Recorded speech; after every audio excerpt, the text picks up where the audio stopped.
In this lecture, I'm going to describe a case where two universities tried to perform a merger and failed.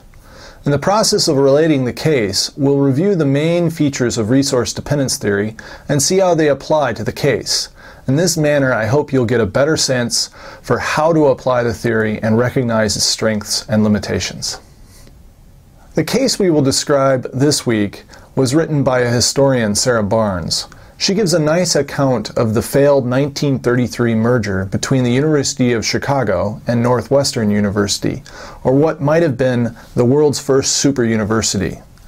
The merger effort arose during the Great Depression, when both universities were undergoing deep financial crises.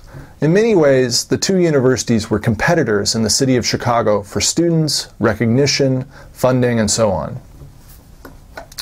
Northwestern was situated on the north side of Chicago in a bucolic area overviewing Lake Michigan. It was a large undergraduate institution that mostly recruited locally, and it placed a strong emphasis on applied programs such as journalism and medicine.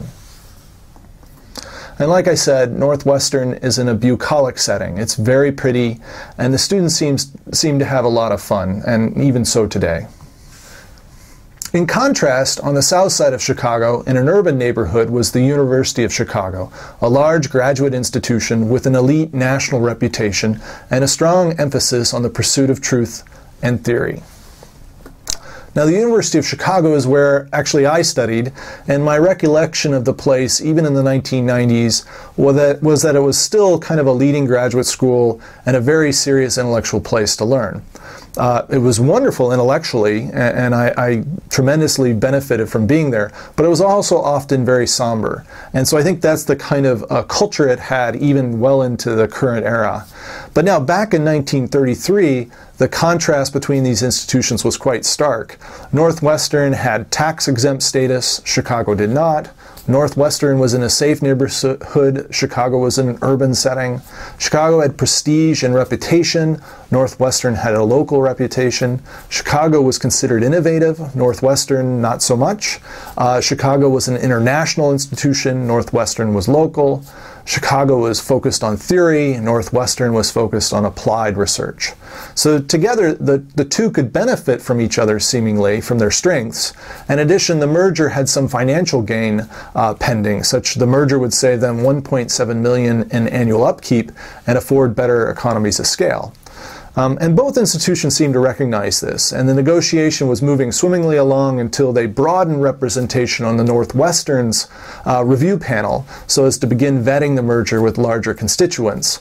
And that's when alumni and resistant groups were now included, and they saw things as too rushed. When the two schools got down to brass tacks and details, the merger began to unravel.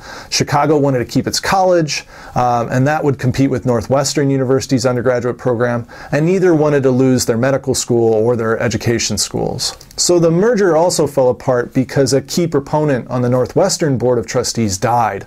Also, when the Northwestern University Review panel expanded, damaging news and gossip leaked into the press that upset alumni, like the merger was already decided, that it was a takeover, that it was a last-ditch effort by Hutchins to save his failed presidency, that Northwestern would lose its identity, and more partisan kind of support occurred rather than support for the reasons for the merger, the mutual gains to be had from it.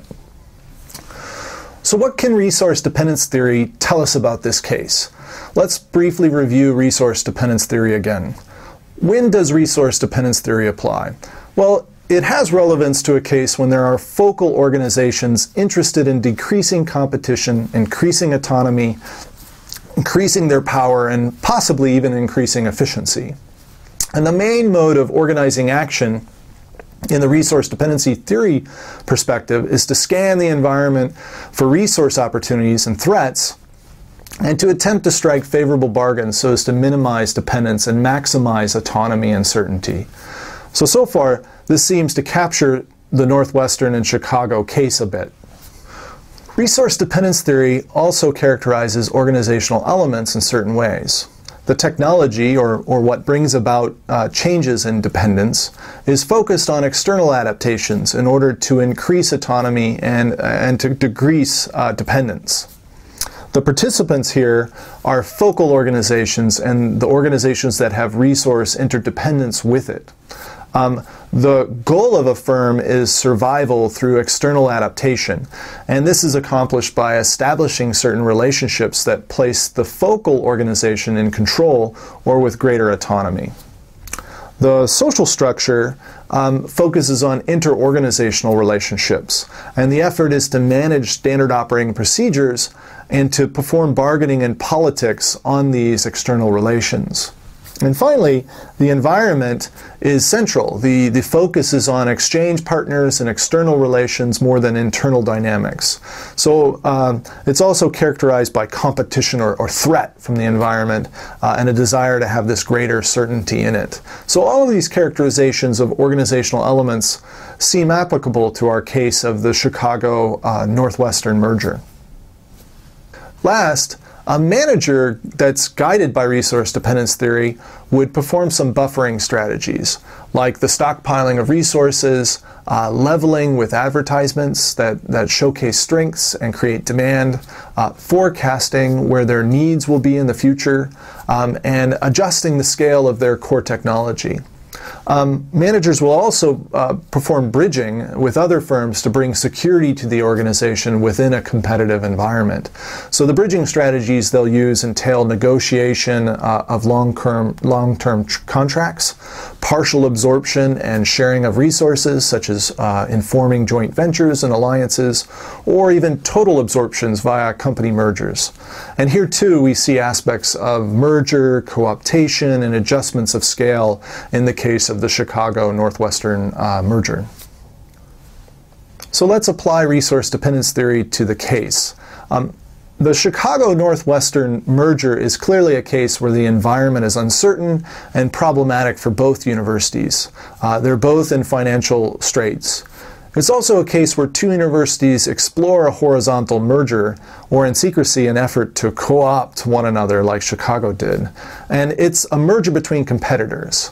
In theory, the merger would entail some buffering where each university downsizes their core technology, losing their worst programs but keeping their best. But then they combine in a complementary form that would have an improved economy of scale. The merger would have some kind of formation of an unparalleled super university, probably. One can only imagine what combining the strengths of those two campuses would have done. So why didn't it happen, though? Does resource dependency theory give us an explanation?